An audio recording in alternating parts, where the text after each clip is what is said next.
I woke up and I thought, I have to share this with you. I just have to do a podcast on this. What I'm going to share with you is probably the number one thing that has helped my clients create through ease.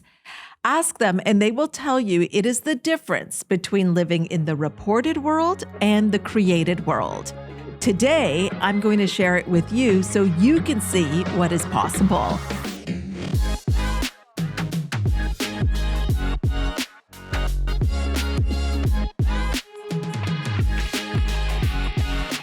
Welcome to Possibilities with me, Hina Khan, your go-to peak performance mindset coach for CEOs, executives, entrepreneurs, where I show you how to live a life you love through ease, joy, and fun.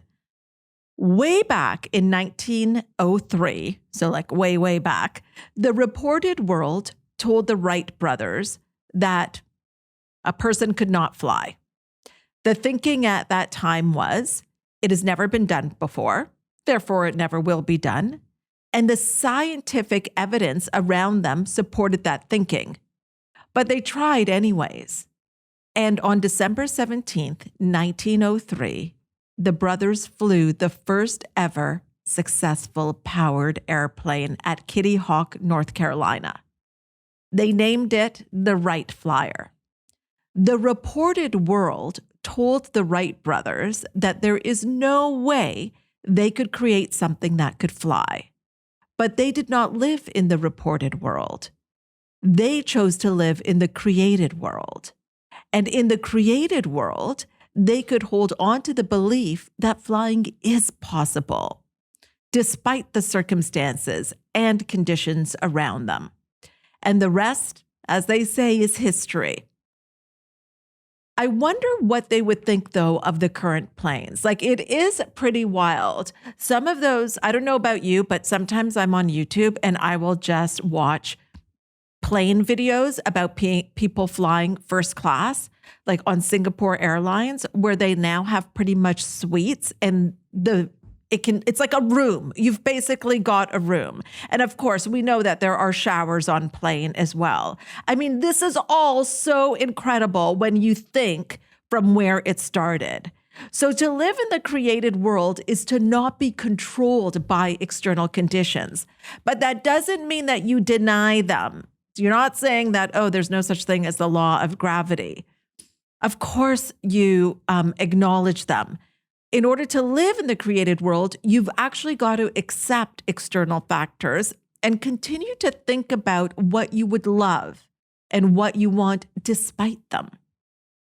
Think about it this way. If you were to deny that those external factors do exist, you would be spending your energy focusing on rejecting facts, when instead that energy could be directed to your true passion, which is what you love. Byron Katie wrote this great book called Loving What Is. It is a book that inspires people all over the world to listen to the answers that they find within themselves and to open their minds to profound, spacious, and life-transforming insights. Now, the title is not denying what is. It is about acknowledging, accepting, and embracing. Now, you might wonder, how do I love what is and create what I want? I'll tell you. Ask yourself this question. What would I love? Right now, in this moment, what would I love to happen? In this life, what would I love to have? You are not denying anything. You are rising above the noise to find out what you truly want. I love the way that Thomas Troward talks about this in his essay, Touching Lightly. He starts with a question, and I want you to answer it. Okay, are you ready? What is your point of support? Is it in yourself or outside of you? This can really help us when we're building what we want, because the answer can give us strength that we never knew we had. What we want to understand is our point of support is inside of us. And that is what we can draw on when we are creating. We don't need anything to change outside of us. Whether that's when things go poorly or when things are going really well, you can look around and think, I got this. I'm so grateful for me. I got myself here and I'm going to get myself through it. Troward also talks about understanding the distinction between the essential and the incidental in our lives and the importance of having them in the right place. He says in everything, there are two parts, the nucleus and that which gathers around the nucleus and takes from it. The nucleus is what is essential, and everything around it is incidental. And it is our belief that determines what is essential and incidental in our own lives. So you're creating that, you're placing it. Okay, we're going to build on this. Stay with me. Remember that question that I asked you. What is your point of support? That determines what we are making the essential. Is it yourself or is it outside of you? So now let's go back to the Wright brothers. I'm going to, make this all make sense, hopefully. They were able to make themselves their point of support. They were the essential and worked from that point to build their plane. If they had made the science of the time, what other people were saying, including their own father, the law of gravity, the essential, they would never have gone to Kitty Hawk, North Carolina, and attempted to fly. It just would not have happened. And we probably wouldn't be where we are today with our incredible aviation accomplishments. So are you starting to understand the importance of consciously choosing the essential and the incidental in your life? Here's how Troward describes it. We can never escape having to select our essential and our incidental factor. And whichever we select as the essential, we thereby place the other person in the position of the incidental. I got to say that again.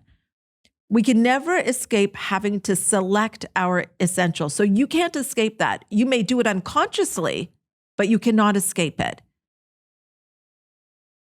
You are always choosing what you are making the essential and the incidental. Whichever you select as the essential automatically places the other in the position of the incidental. He goes on to say, if we make the mistake of reversing the true proposition and suppose the energizing force comes from the accessory circumstances, which means from the incidental, we make them our point of support and lean upon them and stand or fall with them accordingly. They are in control. You are not. You are a puppet on the string when you make what's outside of you the essential. So you've got to remain the essential and everything else is the incidental. And I know that this is a lot and your head might be spinning and you're like, I don't understand. This is confusing me more than ever. I was with you with the Wright brothers. Yeah, I could go with you there, but now I don't know what we're talking about. And that is why you will listen to this again. You cannot just listen to this once. Please listen to it again and again. And don't even worry about getting it intellectually. Whatever lands with you, lands with you. Whenever I feel like there are outside conditions in my life, which I am getting swept up in, I always come back to this. And trust me, as of late, there's been some. I remind myself that I am the essential. And everything else is the incidental. So from this place, what would I love? I come back to my power and therefore put the essential and the incidental in the right order. I want to leave you with one more thing he says, and thank you if you're still listening. We can never get away from ourselves as the center of our own universe. And the sooner we clearly understand this, the better. All right, like I said, listen to this episode again multiple times. I promise you'll get different things out of it at different times, especially if this is your first introduction to this material. Every time you listen to this, the information will sink in at a deeper and deeper level. And again, if you love this, if there's a takeaway that you have from this episode, I would love to hear what it is. So send me a DM on Instagram. And in the meantime, you know what to do. Rate, review, download, subscribe, all the things, and I will see you here next time.